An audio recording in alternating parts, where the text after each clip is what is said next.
Okay, girls, so I'm going to show you how you can select to change these values that we have down here. How can we select to change the title as well, and if we want to take this out. So I'm out of the graph. I'm going to go into the graph again, okay? And I'm going to go and say select data, and this window comes. Don't get scared. So first, you see how it here says name? If you select this box, you can go and select the name that you want. So in this case, it's selecting frequency, and that's why it's me explaining it, because I misspelled it here. I just saw that.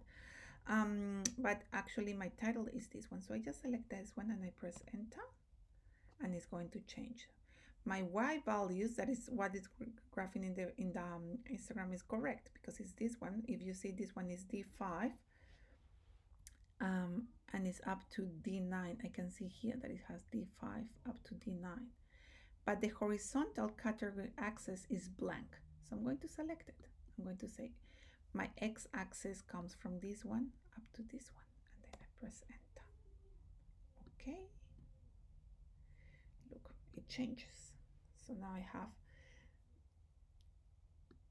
it here. So we have number of children is my title.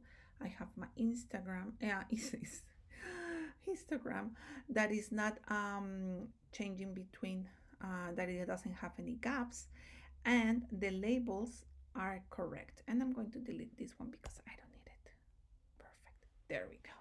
So that's my histogram. And then what can I comment? Exactly what I saw here, but I'm much of a visual person, so for me it's much easier to see how most people are between 0 and 2 children in this suburb, and very few people have 5 children, and less people have like very few people have 3, and it's not common to have 5 children. Okay, so we can see very clear here with the histogram here.